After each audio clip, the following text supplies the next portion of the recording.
Ya, selamat siang tuan-tuan dan puan. Selamat datang ke saluran Huako. Ya, tuan-tuan dan puan, sebelum kita tengok isu tentang timbalan Perdana Menteri, sila subscribe ke Huako channel dan sila buka loceng di sebelah dia supaya anda akan menerima notifikasi daripada YouTube apabila saya postkan video baru saya pada masa akan datang. Jadi tuan-tuan dan puan, sila subscribe sekarang dan jom kita tengok berita dari Malaysia kini. Puak tanya, apa agenda Anwar panaskan isu PM lantik TPM UMNO? Yo, jom kita tengok.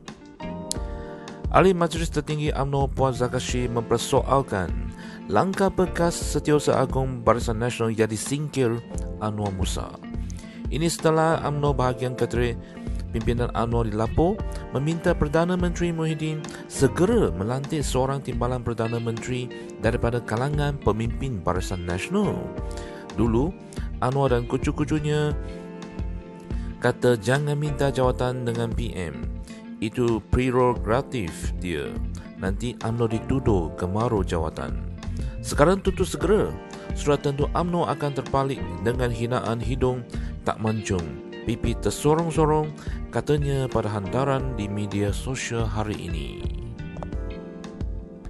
Apabila Muhyiddin mengambil alih jawatan Perdana Menteri ke-8, dia melakukan langkah di luar kebiasaan, mengebudi pentadbiran tanpa timbalan Perdana Menteri tetapi melantik 4 Menteri Kanan iaitu Azmin Ali, Ismail Sabri Yaakob, Fadilah Yusof dan Muhammad Razi Mazidin. Azmin dan Razi daripada Parti Pimpinan Muhyiddin Bersatu. Dalam surat UMNO bahagian keterangan bertarikh 19 Mac 2021 yang viral semalam, Anwar minta Perdana Menteri lantik segera timbalan Perdana Menteri dari kalangan pemimpin BN. Siapa dia? Surat tentu zahid bukan dalam senarai Anwar. Apakah untuk orang tertentu yang bersekongkol dengannya atau untuk dirinya sendiri? Soal puak. Surat itu dilaporkan menyatakan pendirian bahagian UMNO itu kepada Zahid yang ditandatangani oleh 30 ahli jawatan kuasa parti bahagian Keterai. Sementara itu, dalam perkembangan sama, veteran UMNO Syarul Samad berkata dia seronok melihat jawatan kuasa bahagian UMNO Keterai menyokong 4 cadangan untuk tindakan Presiden UMNO. Semalam, Anwar dilaporkan berkata antara 4 perkara itu adalah ketetapan untuk terus menyokong kerajaan Gabungan Perikatan Nasional PN, Gabungan Parti Sarawak GPS dan Gabungan Rakyat Sabah GRS. Katanya, perkara kedua pihaknya mengesyorkan supaya Barisan Nasional BN dan PN segera memulakan rundingan pembahagian kerusi serta berusaha membentuk gabungan yang kuat untuk berhadapan dengan Pakatan Harapan secara 1 lawan 1 dalam pilihan raya umum ke-15.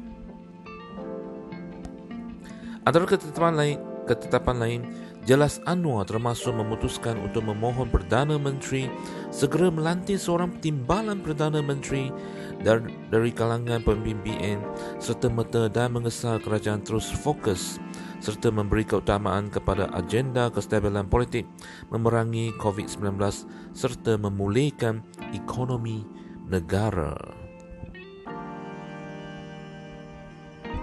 Bagaimanapun, menurut Syaril, 2 cadangan yang teratas dalam surat itu boleh dibawa oleh timbalan Ketua Bahagian Keterai Mat Alwi Cik Ahmad yang juga duduk dalam Majlis Tertinggi UMNO. 2 cadangan lain berkaitan pelantikan TPM dan usaha berfokus kerajaan PN. Kata Syaril boleh diwakilkan jawatan kuasa bahagian UMNO Keterai kepada Anwar untuk dibawa ke pertimbangan Muhyiddin dalam mesyuarat Jemaah Menteri. Setiap Rabu, Jemaah Menteri bermesyuarat pun Anwar pun hadir. Jadi, boleh berpakat je antara ketua dan timbalan ketua bahagian Keterai. Sekarang baru saya tahu punca cerita UMNO nak sangat jawatan TPM. Ianya suara akar umbi Keterai, rupanya, kata Syaril pada hantaran di media sosial hari ini. Dalam pada itu, Puan berkata, kalau Muhyiddin jujur, sudah lama jawatan timbalan Perdana Menteri itu diberi kepada UMNO. Maka apa agenda Anwar memanaskan isu tersebut sekarang? UMNO tidak perlu lagi memikirkannya. UMNO seperti tegas Presiden perlu meletak titik nota dalam isu jawatan timbalan Perdana Menteri. Di zaman beli-membeli dan mengugut ahli parlimen supaya melompat parti ini, jangan pula UMNO turut dituduh mahu menggadai parti semata-mata kerana jawatan timbalan Perdana Menteri. Kalau untuk tahu menawar supaya Majlis Tertinggi UMNO membatalkan keputusan untuk menolak kerjasama dengan Bersatu di pilihan raya umum ke-15, sila meninggal. Okey, kata Puan lagi. Anwar yang juga Menteri Wilayah Persekutuan dilaporkan berkata langkah yang dicadangkan bahagiannya itu untuk mengelakkan kekeliruan di peringkat akar umbi khususnya UMNO Ketirih. Saya bersuara sebab saya mahu UMNO selamat. Saya tidak mahu UMNO itu menjadi alat kepentingan kumpulan ataupun puak atau individu sebab akhirnya kita semua yang akan menerima akibat kalau terjadi apa-apa dengan parti. Saya juga adalah ahli nombor 124 daripada 3.5 juta ahli selain merupakan salah seorang yang menaja menghidupkan semula UMNO baru selepas parti itu diharamkan. Macam-macam orang mengindir nak pecah saya, kononnya saya tidak setia dan mahu lompat pergi ke Parti Bersatu. Jelasnya semalam. Anwar juga dipetik berkata dia tidak bimbang sekiranya kelantangannya menegur parti secara terbuka di laman media sosial Facebook miliknya akan mengundang tindakan disiplin termasuk dipecat UMNO. Ya tuan-tuan dan puan, sekian sahajalah video kali ini dan kita akan mengikuti perkembangan politik semasa di negara kita pada video yang akan datang. Untuk ini, jangan lupa subscribe ke Hua Ko Channel. Subscribe sekarang. Sekian, terima kasih. Jumpa lagi.